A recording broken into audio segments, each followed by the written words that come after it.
ये वक्त कैसे निकल गया है कुछ मालूम नहीं हुआ, कितनी जल्दी निकल गया है, ये कितनी जल्दी बीत गया है। बहुत सारी। तो फिलहाल तो गाइस अभी हम अपने होटल के पास पहुंच चुके हैं। अभी होटल पहुंचते हैं इंशाल्लाह, और परसों है फ्राइडे, तो इंशाल्लाह परसों रात को हम निकल जाएंगे। चलिए फिलहाल तो मैं बैक कैमरे से दिखाता हूँ। मैं आपको एक मस्जिद दिखाता हूँ जो 94 ईस्वी में बनी थी, यानी कि लगभग 2000 साल करीब हो चुके हैं। इस मस्जिद की बहुत सारी कहानियाँ हैं, तो कभी मैं नेक्स्ट व्लॉग में आपको इसकी कहानी सुनाऊंगा। फिर भी कुछ चीज़ें मैं आपको इस मस्जिद के बारे में बता रहा हूँ। ये सामने आप जो मस्जिद देख रहे हैं ना, ये 94 ईस्वी में बनी थी करीब, ये देख रहे हैं। तो ये हरम में ही है, जो हरम का एरिया है, यानी कि जो हमारे मस्जिद नबवी है उसी की एरिया में ही मस्जिद है। तो पहले होता क्या था, ये शहर था एकदम, हरम जो था, तो उसी को फिर मस्जिद नबवी में कन्वर्ट कर दिया गया। तो अभी आप मेरे सामने देख रहे हैं, ये गमावा मस्जिद है। आप बताइए कुछ अपने बारे में। आप कोई मैसेज देना चाहेंगे सब लोगों को वीडियो के थ्रू? इधर चाचा, इधर मैं भी हूँ। तुम नहीं, तुम बड़ी हो गई। हाँ बताओ, कोई मैसेज देना चाहेंगे आप? हाँ। हमारे व्यूवर्स को कोई मैसेज देना चाहेंगे आप? हाँ। यहाँ के बारे में, हाँ। मक्का और मदीना के बारे में कोई मैसेज बताइए, हाँ। बताइए। हमने जो काबा देखा और हमने इसके लिए दुआ करी खूब। वो तन्हा कौन है, अल्लाहू अल्लाह, बादशाह वो कौन है, अल्लाहू अल्लाह, मेहरबान वो कौन है। गाइस अभी मैं बैठा हूँ कबूतर चौक पे। एक्चुअली जो कबूतर चौक है, जो आपकी मस्जिद नबवी जो है उसके सामने वाला चौक जो है वो कबूतर चौक है। तो मेरे सामने जो है मस्जिद नबवी, और माशाल्लाह यहाँ से इतनी ज़्यादा खूबसूरत लग रही है मस्जिद। मैं आपसे पहले भी कह चुका हूँ कि यहाँ जितनी भी चीज़ें हैं उसकी खूबसूरती का अगर शब्दों में आप बयान कर पाएँ तो शायद नहीं कर पाएंगे। तो अभी जो टाइम हो रहा है लगभग 5 बज रहे हैं, और सूरज इतना तेज़ सूरज है बेनतहा। लेकिन मैं आपको बताऊँ, गर्मी बिल्कुल नहीं है, हल्की हल्की ठंडी सी हवा चल रही है, तो गर्मी बिल्कुल नहीं है, और मौसम बेनतहा शानदार है। लेकिन धूप बहुत ज़्यादा तेज़ है, तो शायद आप जो धूप का अक्स मेरे पर पड़ रहा है उस आप देख भी पाते होंगे कितनी ज़्यादा तेज़ धूप है, लेकिन रियली गर्मी का नामो निशान नहीं है। तो यहाँ की खूबसूरती और भी तब बढ़ जाती है जब आपका मगरिब का टाइम होता है, शायद 15 से 20 मिनट पहले, जब आपका सूरज जो ग़ुरूब होता है उस टाइम माशाल्लाह बहुत ज़्यादा खूबसूरती बढ़ जाती है। तो अभी उसी एरिया में बैठे हुए हैं। तो एक्चुअली हम किसी का वेट कर रहे हैं यहाँ पर। अभी एक साहब आने वाले हैं, अभी कोई हमारे सज्जन लेने के लिए आ रहे हैं, पर हम जा रहे हैं खजूर के बाग में। वहाँ थोड़ी सी खजूर हमारी और रही थी, तो अभी हमें खजूर और खरीदनी है, तो उसके बाद यहाँ से निकल जाएंगे इंशाल्लाह। तो यहाँ बेनतहा खूबसूरत आलम है, मतलब ज़बरदस्त। तो अभी हमारा मदीने में ज़्यादा वक्त नहीं रुकने के लिए, कल रात को इंशाल्लाह यहाँ से निकल जाएंगे, यहाँ से जद्दा जाएंगे। जद्दा से हमारी डायरेक्ट फ्लाइट है दिल्ली के लिए। तो इंशाल्लाह उम्मीद करते हैं कि हम 6 बजे दिल्ली पहुँच जाएंगे परसों, यानी कि सैटरडे के दिन। तो बाकी यहाँ पर जितने भी दिन हम यहाँ रहे, अमेजिंग, बहुत अच्छे दिन रहे माशाल्लाह। मतलब इतने अमेजिंग दिन रहे माशाल्लाह, बहुत ज़बरदस्त दिन रहे।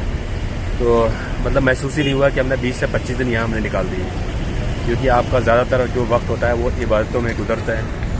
तो हमने बहुत सारी दुआएं की यहाँ पर अपने रिश्तेदारों के लिए, अपने भाई अजीज़ों के लिए, और अपने भाई बहनों के लिए, और जितने भी अजीज़ दोस्त हैं उनके लिए, सबके लिए बहुत सारी दुआएं की। अपने लिए, अपने बच्चों के लिए, मग़फ़िरत के लिए उनकी दुआएं की। तो यहाँ पर मैं आपसे यही मैसेज देना चाहता हूँ कि अगर आप यहाँ नहीं आए तो एक बार इंशाल्लाह आप ज़रूर आइए, अपनी फैमिली के साथ आइए, अपने बच्चों के साथ आइए, बहुत अच्छा लगेगा। अभी मैं बैक कैमरे से यहाँ का आपको नज़ारा दिखाता हूँ कि कितना ज़्यादा खूबसूरत नज़ारा है इधर का।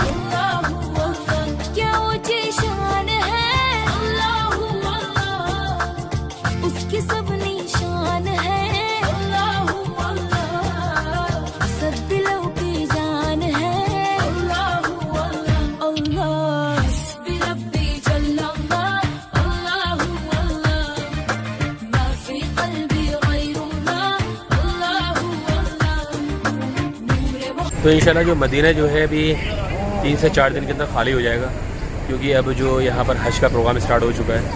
हज के जो फ़्लाइट्स हैं वो आनी स्टार्ट हो चुकी हैं। आज मैंने सुना है कि टर्की से हमारी फ़र्स्ट फ़्लाइट यहाँ लैंड की है आपके मदीने में, क्योंकि मदीने में भी एयरपोर्ट है, तो यहाँ भी इनडायरेक्ट फ़्लाइट आती है, बाया होकर आती है यहाँ पर। आगे जो डायरेक्ट फ़्लाइट है वो तो शायद मुझे लगता है कि रियाद में या फिर जद्दा में ही आती है।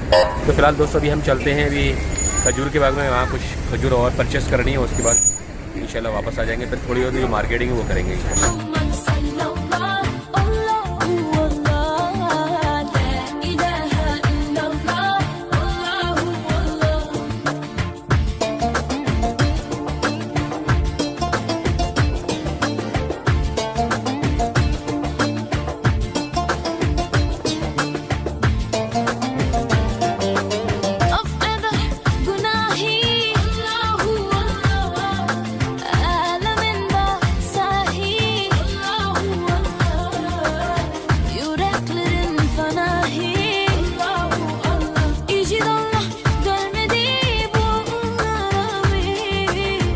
तो गाइस एक बार हम दोबारा फिर आ चुके हैं उसी जगह जहाँ हम 3 दिन पहले आए थे, यानी कि हमारे सामने जो पहाड़ है वो जमले अहद।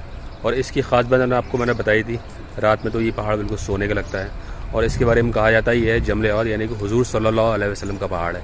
अक्सर वो इन्हीं के पत्थरों से वो बात किया करते थे, क्योंकि आपको मालूम है हुजूर सल्लल्लाहु अलैहि वसल्लम पत्थरों से बात किया करते। तो ये वही पहाड़ है, मेरे पीछे देख सकते हैं, बहुत खूबसूरत पहाड़ है माशाल्लाह। जब इसको आप वाकई देखोगे तो ये पहाड़ आप जब देखोगे तो आप देखते ही रह जाओगे, इसकी इतनी ज़्यादा खासियत है।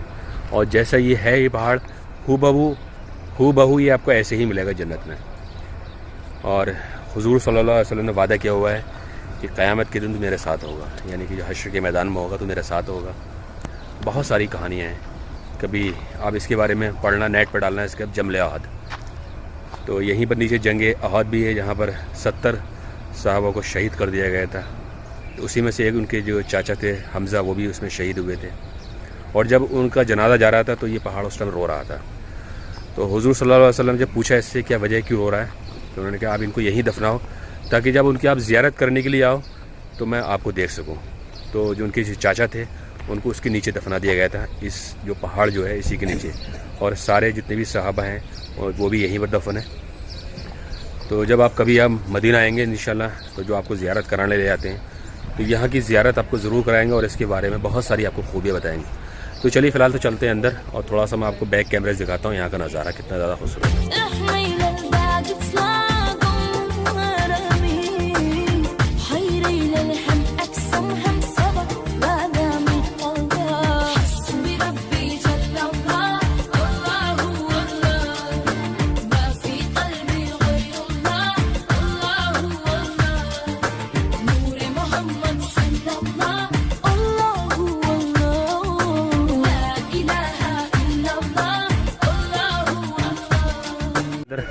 ज़रा कुछ और खजूरों की ज़रा वैरायटी देख लेते हैं, क्योंकि सबसे ज़्यादा जो ज़रूरत पड़ती है अगर आप हज करने आते हैं या उम्रा करने के लिए आते हैं, तो सबसे ज़्यादा जो ज़रूरत पड़ती है वो एक खजूरों की और एक पानी की पड़ती है। यानी कि जो हमारा जो जमजम का जो पानी है उसके अंदर बहुत ज़्यादा खूबियाँ हैं, उसकी ज़रूरत पड़ती है।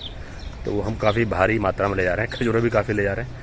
और जो पानी है, पानी भी लगभग 30 से 40 किलोमीटर मैंने कर ही लिया है। तो इंशाल्लाह सब अच्छा रहे तो इंशाल्लाह पहुंच ही जाए उसके साथ। तो ये वक्त कैसे निकल गया है कुछ मालूम नहीं हुआ, कितनी जल्दी निकल गया है, कितनी जल्दी बीत गया है। बहुत सारी इबादतें की हमने यहाँ पर। तो फिलहाल दोस्तों ये व्लॉग को अभी हम यही एंड करते हैं। आई होप ये व्लॉग आपको पसंद आया होगा। पसंद आया तो लाइक करें, हमारे चैनल को सब्सक्राइब ज़रूर करें। मिलेंगे हम एक और ऐसे ही व्लॉग के साथ। अपना ख्याल रखें, अपनी फैमिली का ज़रूर ख्याल रखें।